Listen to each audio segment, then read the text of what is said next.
Hello everyone, मैं हूँ वैष्णवी शर्मा और आज मेरे साथ है doctor Shalini Sharma from SS dental care Indirapuram Ghaziabad. आज हम यहाँ पे हैं डेंटल से रिलेटेड मिथ्स और फैक्ट्स के डिस्कशन के लिए। मैम, मेरा पहला मिथ ये है कि ज़्यादा हार्डली टीथ्स को क्लीन करने से क्या वो ज़्यादा बेटर क्लीन होते हैं?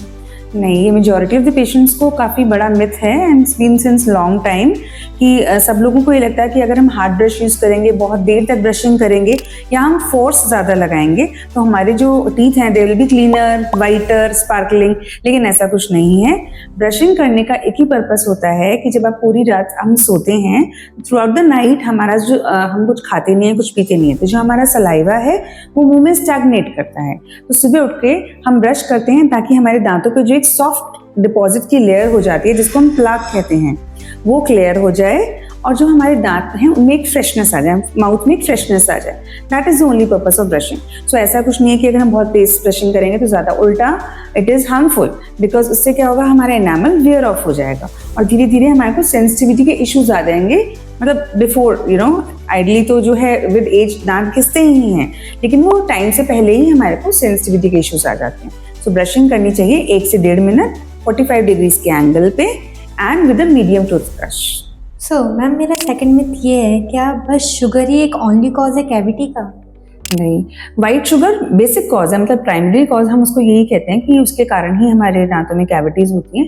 लेकिन there are many factors like poor oral hygiene. Supposedly आप ढंग से ब्रश नहीं कर रहे हैं, दिन में 2 बार ब्रशिंग नहीं कर रहे हैं, या फिर जो है आप कुछ खाने के बाद रिंसिंग नहीं कर रहे हैं, तो जो फूड पार्टिकल्स हैं वो दांतों पे लगे रह जाते हैं और उसी के कारण बैक्टीरिया जो है उनको टाइम मिलता है और वो एसिड प्रोड्यूस करते हैं उसको फर्मेंट करके। जब वो एसिड प्रोड्यूस करते हैं तो उस एसिड से जो हमारे दांतों का एनामल है वो जो है डिसोल्यूट हो जाता है, घुल जाता है एक तरीके से, और वहाँ पे कैविटी फॉर्मेशन हो जाती है। सो अदर फैक्टर्स हैं, जैसे आपका पुअर ओरल हाइजीन है, देन कुछ लोगों का ड्राई माउथ की प्रॉब्लम होती है, आप ढंग से वाटर इनटेक नहीं ले रहे हैं, सफिशिएंट वाटर नहीं पी रहे हैं। कुछ केसेस में genetics also play a role.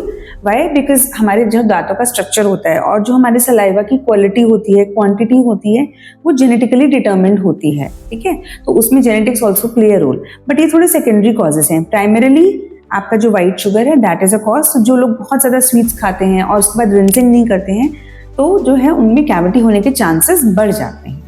Ma'am, मेरा थर्ड मिथ ये है कि अगर हमारे दांत में कोई पेन या कोई दिक्कत नहीं है तो हमें क्या डेंटिस्ट को विजिट करना चाहिए? देखो, डेंटल विजिट्स जैसे कि हमारे नॉर्मल हेल्थ विजिट्स होती हैं for any of the problems like cardiology के लिए, नेफ्रोलॉजी के लिए, मतलब एनी टाइप ऑफ प्रॉब्लम, तो आजकल रेगुलर चेकअप्स रहते हैं जो 6 मंथली होते हैं या एनुअली होते हैं। ऐसे ही dental visits should always be there, because as you know there is a saying कि prevention is better than cure. So it goes here also कि अगर हम अर्ली डिटेक्शन कर लेंगे किसी पेशेंट के अंदर मुंह में कैविटीज़ हैं या उनके गम डिजीज स्टार्ट हो रही है, तो हम उसको अर्ली कैच करके उसको हम वहीं पे रेक्टिफाई कर देंगे। सपोजिटली आपके कई कुछ चीज़ें ऐसी होती हैं आपको पता नहीं चलता है कि दांतों में कैविटी फॉर्म हो रही है। कुछ लोगों का थ्रेशोल्ड बहुत हाई होता है, उनको पेन नहीं होता, उनको सेंसिटिविटी नहीं होती है। ठीक है, कभी कभी कहीं कहीं खाना फंसता है तो उनको लगता है कि ये नॉर्मल है खाना फंसना, बट खाने फंसने का मतलब अगर किसी के नॉर्मल कॉम्प्लीमेंट ऑफ टीथ हैं और किसी कहीं पे भी कोई गैप्स नहीं है और कैविटीज़ नहीं है, वहाँ खाना नहीं फंसेगा। तो खाना फंसना नहीं चाहिए। सेंसिटिविटी किसी आम इंसान को नहीं होनी चाहिए। अगर सेंसिटिविटी हो रही है, खाना फंस रहा है, that means there is an issue. ठीक है, पीपल जनरली अवॉइड, क्योंकि पेन नहीं हो रहा है तो उनको लगता है कि ठीक है ये अपने आप विद टाइम ठीक हो जाएगा। शुरू में फ्रीक्वेंसी कम होती है, धीरे धीरे बढ़ती है, जब वो पेन में ट्रांसफॉर्म हो जाती है तब लोग आते हैं। और तब तक क्या होता है कि हमारा जो दांत का स्ट्रक्चर है काफ़ी डिस्ट्रॉय हो चुका होता है और हमारे जो बैक्टीरिया हैं वो नीचे नस तक पहुंच जाते हैं दांत की। तब हमारे को हम फिलिंग नहीं कर पाते दांत की, नॉर्मल फिलिंग, तब हमारे को फिर रूट कैनाल ट्रीटमेंट करना पड़ता है, जिसके अंदर हम नीचे तक जड़ों तक क्लीनिंग करते हैं। रूट कैनाल ट्रीटमेंट करेंगे, थोड़ा सा इन्वेजिव होगा, पेनफुल भी होगा ऑब्वियसली, क्योंकि आप ऑलरेडी पेन में आ रहे हैं तो थोड़ा सा टाइम ज़्यादा लगता है। तो बेटर यही है कि आप अर्ली आएँ, एवरी 6 मंथ्स टू क्वार्टरली आप एक विजिट करें।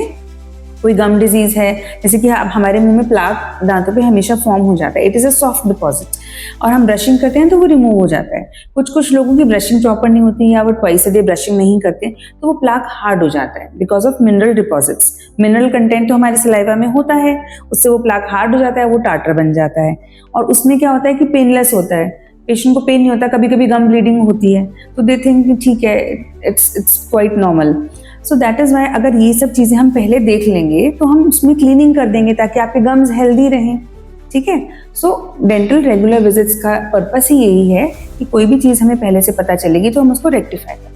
सो मैम नेक्स्ट में बेबी की जो मिल्क टीथ होते हैं वो मैटर नहीं करते कि उनमें कोई प्रॉब्लम है, तो वो मैटर नहीं करते क्योंकि वो बाद में टूट जाते हैं, तो क्या ये एक मिथ है? मेजॉरिटी पेरेंट्स को, ग्रैंड पेरेंट्स को ये मिसकंसेप्शन रहती है कि बच्चे के दूध के दांत हैं, मिल्क टीथ हैं, ये तो शेड हो जाएंगे तो हम इनको बचाने का क्या फ़ायदा।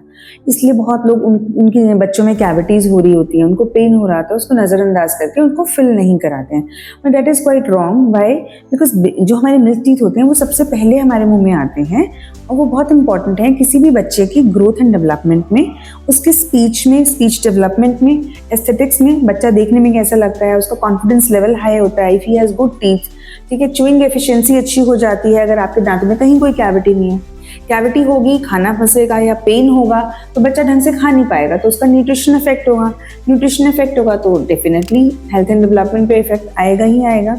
मोर ओवर जो हमारे मिल्क टीथ होते हैं वो एक तरीके से स्पेस मेंटेनर्स होते हैं, क्योंकि हमारे जो परमानेंट टीथ आते हैं वो उनकी जगह पे आते हैं। परमानेंट टीथ नीचे डेवलप हो रहे होते हैं हड्डी के अंदर, और जब टाइम आता है उनके इरप्ट होने का तो वो धीरे धीरे ऊपर आते हैं। जो मिल्क टीथ है उनकी रूट्स को वो गला देते हैं, जिसके कारण मिल्क टीथ जो होते हैं वो लूज हो जाते हैं और शेड हो जाते हैं। हैपेंस इज जो परमानेंट टीथ है उनका पाथ डिफ्लेक्ट हो जाता है, वो ढंग से नहीं आ पाते उस एरिया में। मिल्क टूथ जो है वो रिटेन रह जाता है, तो उसके अंदर क्या है, हमें मिल्क टूथ को निकालना पड़ता है ऐसे केसेस में, ठीक है। So milk teeth are important because वो हमारे मुंह में till the time of 14 years of age, हमारे सारे मिल्क टीथ जो है 13 to 14 ईयर्स एज में जाके शेड होते हैं एक एक करके, और फिर हमारे परमानेंट आते हैं। सो दे आर क्वाइट नेसेसरी, ठीक है। नहीं तो अगर हमारा दांत इन्फेक्टेड रहेगा मिल्क टूथ तो वो परमानेंट टूथ को भी खराब करेगा, ठीक है। तो उसके लिए ज़रूरी है कि आप मिल्क टीथ को ट्रीट करवाइए। सो मैम आज का लास्ट में फ्लॉसिंग नेसेसरी नहीं है अगर हम अपने टीथ को रेगुलरली ब्रश कर रहे हैं तो? देखिए, ब्रशिंग का अपना इम्पोर्टेंस है और फ्लॉसिंग की अपनी इम्पोर्टेंस है। What is flossing? Flossing is actually जैसे हमारे दांत हैं सारे आपस में एक के साथ एक दे टच ईच अदर। तो हम जब ब्रश करते हैं तो हमारे जो ब्रॉड सर्फेसेस होते हैं टीथ के वो तो क्लीन हो जाते हैं, it covers 60% of the tooth surface. लेकिन फ्लॉसिंग से क्या होता है, जो दांत के बीच के जो एरियाज हैं they are not getting clean, जिसको हम इंटरडेंटल स्पेसेस बोलते हैं। उसको क्लीन करने के लिए हम फ्लॉस यूज करते हैं, which is a type of thread. वो थ्रेड ऐसा होता है कि वो हार्मफुल नहीं होता है, it is a vaxxed dental thread जो सॉफ्टली अंदर हमें ले जाना होता है और फिर निकाल देना होता है स्पेसेस के बीच में से। तो जो भी कुछ प्लाक वहाँ पे जमा हुआ होगा वो उसके साथ निकल आएगा, ठीक है। तो फ्लॉसिंग से क्या होता है, हमारी कंप्लीट थॉरो क्लीनिंग होती है। ब्रशिंग से सिर्फ हम 60% एरियाज को ही क्लीन कर पाते हैं। अगर आप फ्लॉसिंग की आदत रेगुलरली डाल लेंगे तो जो दांतों के बीच में लोगों की कैविटीज होती हैं, ब्रेक डाउन हो जाता है इनामल का और खाना फंसने लगता है, वो बिल्कुल भी नहीं होगा। तो flossing definitely helps you in your better cleanse. Thank you so much ma'am, आपने अपने इतने प्रीशियस टाइम से हमारे पॉडकास्ट के लिए टाइम निकाला। आपकी काइंडनेस और बेटर अंडरस्टैंडिंग की वजह से मेरे डाउट्स बहुत बेटरली क्लियर हो गए हैं, उसके लिए thank you so much. Thank you, most welcome, my pleasure, I can clear your doubts any time. So मैं वैष्णवी शर्मा आपको रिकमेंड करूंगी कि आप एक बार SS dental doctor Shalini Sharma के पास विजिट करें for your better understanding, for your better dental checkup. Thank you.